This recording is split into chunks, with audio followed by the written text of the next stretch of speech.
차원에서나 공동체 차원이나 지구 전체 차원이나 지금은 평화적 재앙 상태가 아닌가 이런 생각을 해봅니다. 물리적이고 직접적인 폭력은 국가나 세자나 지구 차원에서는 확실히 줄어들었지만 개인적인 차원에서는 훨씬 더 구조적이고 체제적인 폭력에 저항할 수도 없어요. 그래서 오늘은 저희가 한번 그 폭력과 폭력 아닌 것에 대한 선언적인 선악 구분, 기존의 흑백 논리를 조금 한번 다르게 생각해 볼 필요가 있지 않는가. 아우슈비츠 이후에도 이렇게 많은 사람들이 죽습니다. 1000만 명을 넘는 사람들이 히틀러를 제압한 동족 같은 국가 스탈린의 탁살을 당했어요. 우리의 경우에도 일본한테 항일 독립운동을 했던 사람들이 일으킨 한국 전쟁에 의해서 수많은 사람들이 죽어갔어요. 인간 대 인간 사이에서도 폭력은 뗄 수가 없는데 공동체랑 정치, 국가를 운영하려면 더더욱 폭력의 필요에 직면할 수밖에 없습니다. 폭력을 창조하는 자가 질서를, 그 폭력을 통해서 질서를 깨길 수도 있으니까 폭력을 창조하는 자가 질서를 유지할 수도 있고 평화를 창조할 수도 있어서 폭력과 질서에 이게 파괴자와 건설자와 유지자들은 분리하기 어렵다는 겁니다. 마키아벨리랑 홉스가 뭐 악의 교사니 악의 화신이 그러지만 아니 같은 기독교도 안에서 같은 영국 국민 안에서 같은 이태리인 안에서 같은 하나님의 자녀 안에서 만인에 대한 폭력, 문명 안에서 폭력의 분출을 보고는 결국 리바이어턴 성서를 빌어와서 인공 국가를 만들어서라도 이 지상의 신을 만들어서 주권 폭력을 구축을 해서 평화와 방위를 보장하는 상태로 들어가지 않으면 우리는 영원한 폭력 상태에 놓을 것이다. 국가가 뭐냐? 홉스의 이론하고 똑같은 것이죠. 주어진 영토 안에서 폭력의 합법적 독점을 주장하는 인간 공동체. 국가가 없으면 바로 폭력 상태로 들어가니까 독점이 독점. 국가의 주권 폭력은 그러면 정당한 것이냐? 이건 이 뒤에 인류의 또 다른 과제가 되는 것이죠. 결국 칸트의 영구 평화 이론은 이것과의 싸움이에요. 어떻게 인간의 합의와 제도에 의해서 이거를 제어할 거냐 하는 문제가 저희한테 남아있는 것 같습니다. 그것은 결국 인간의 두 상태, 폭력적 상태와 절차적 상태, 자연 상태와 국가 상태, 혁명적 상태와 재헌적 상태, 여기서 어떤 예술적 연결과 단절이 상호 지향되면서도 상호 통합될 수 있는가. 이게 이제 그래서 바로 그 뒷세대들, 마키아벨리나 홉스, 그 뒷세대들의 가장 큰 고민이었던 것 같습니다.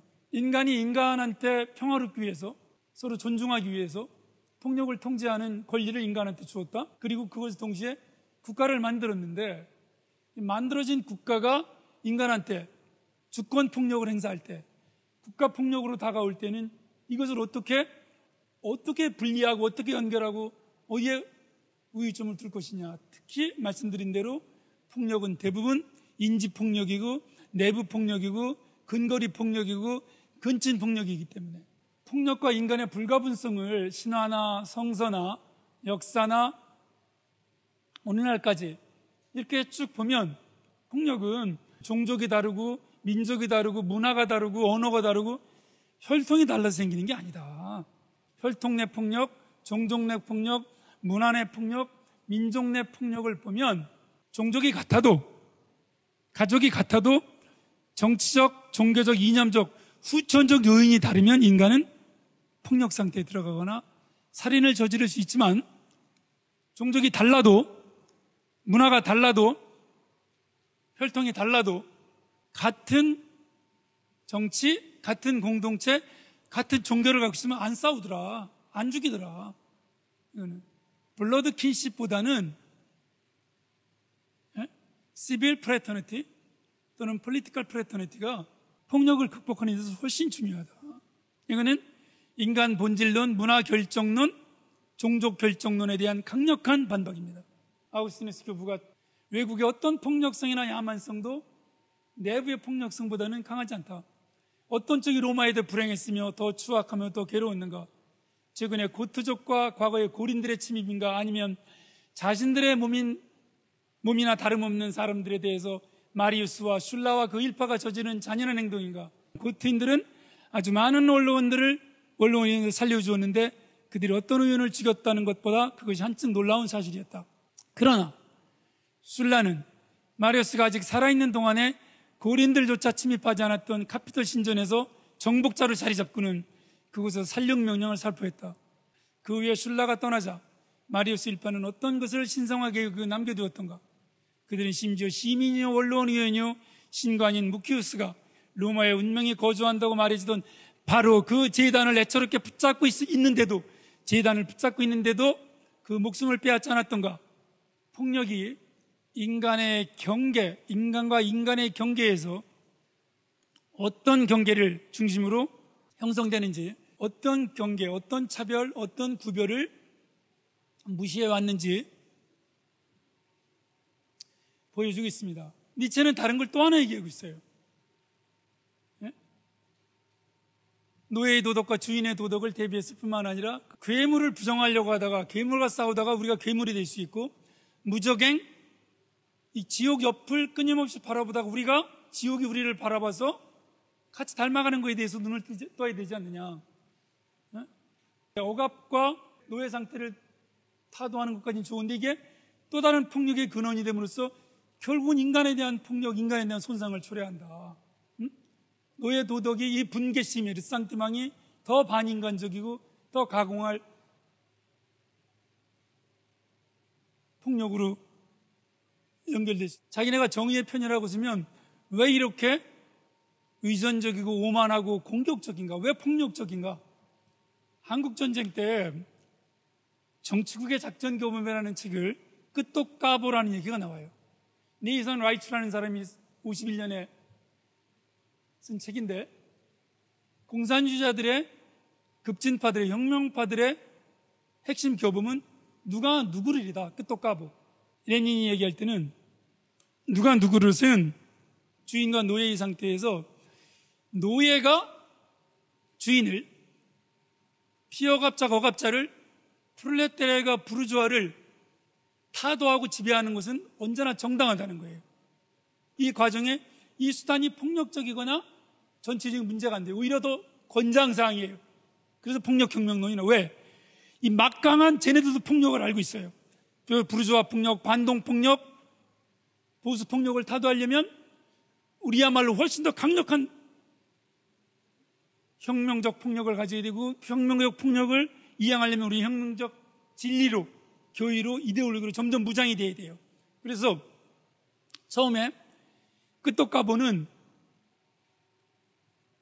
누가 누구를 지배할 것인가? 후다민의 순이었어요. 또는 누가 누구를 제거할 것인가? 였어요. 그랬다가 이것이 결국 이 목적이 상실되니까, 자유라든가 평등이라든가 정의라든가 이건 상실되니까 결국 히틀러 제거한 뒤에도 후킬숨은 지속된다는. 그래서 반동적 폭력이 곧바로 혁명적 폭력이 되면서 반동적 폭력을 향해서 싸웠던 혁명적 폭력이 누구를 향하는 거예요? 폭력의 속성상 내부를 향하는 거예요. 내부로. 네이선 라이츠하고 그 다음에 베링턴 무어라는 뛰어난 사회학자가 비슷한 시점에 밝혀낸 거예요. 한나 아렌트도 이것을. 노예의 도덕을 누군가는 중단하지 않으면 결국 후킬숨 다 죽는다. 다. 그럼 살려면은 또 굴종. 그럼 이 폭력은 뭐냐? 이거는 나치의 폭력을 제거하려고 했다가 훨씬 더 큰 스탈린 폭력 안에서 이거는 또 노예가 되는 거예요. 또 지배자와 피지배자, 사용자와 피사용자, 주인과 노예를 그대로 바꾸는 것에 불과할 뿐만 아니라 그 바꾸는 데 들어간 폭력을 유지하기 위해서 훨씬 더 큰 폭력을 유지하는. 근데 이거는 인간 일반 관계도 크게 다르지 않은 것 같습니다. 숱한 가정폭력, 데이트폭력, 학교폭력을 행사하면서도 민족 전체로는 우린 평화민족이야, 남북 화해 평화, 이거는 완전한 가짜가 아닌가, 저는 그렇게 생각을 합니다. 스탈린 절대로 자기 범죄 인정하지 않았어요. 마오쩌둥 인정하지 않고 죽었어요. 정의를 지향한 거기 때문에 폭력 대 폭력을 정의의 실현이라고 생각하고 있고, 폭력이 클수록 그 폭력은 나는 정의를 실현한 거라고 생각을 하기 때문에 인정하지 않는 것이죠. 조벨이라는 분인데, 이분은 북아일랜드에서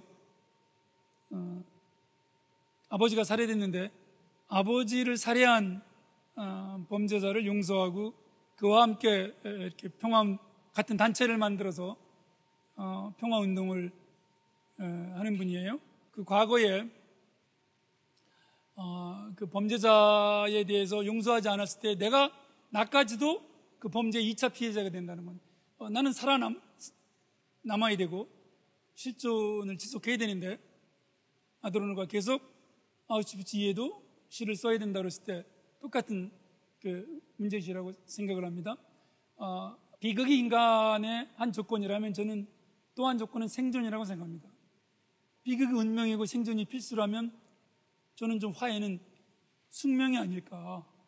그래서 이 용서나 화해는 무슨 범죄를 용서하는 게 아니고 나의 과거를 단절시키고 나를 회복하고 나의 미래를 열어가는 그런 좀 길이 아닐까 하는 생각을 해봅니다. 그러나 이것만 하면 좀 위험한 것 같습니다.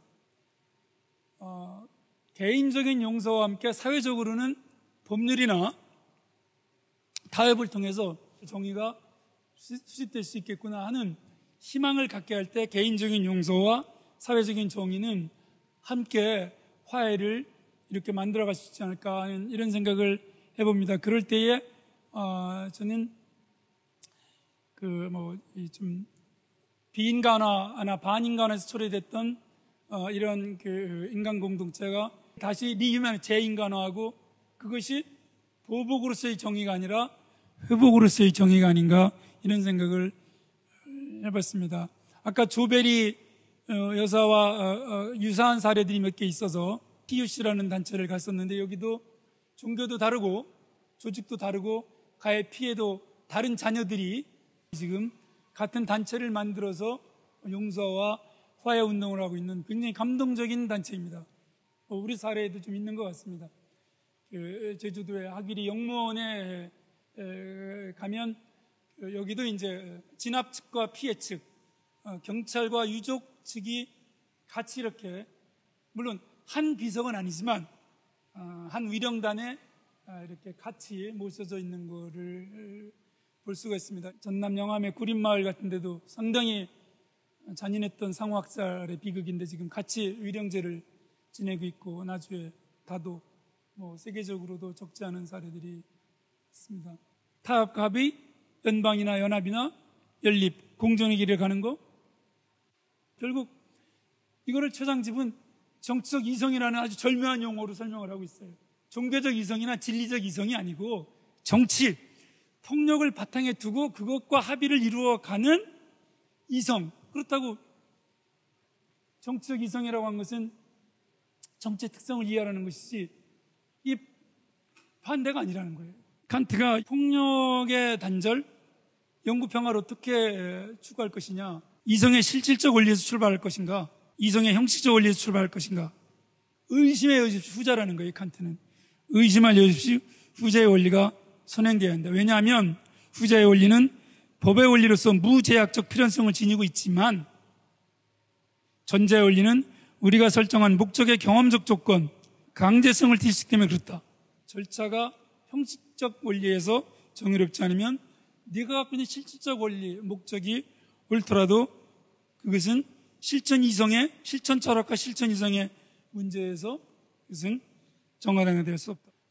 선천적으로 주어지는 혈연적인 연대성, 후천적으로 주어지는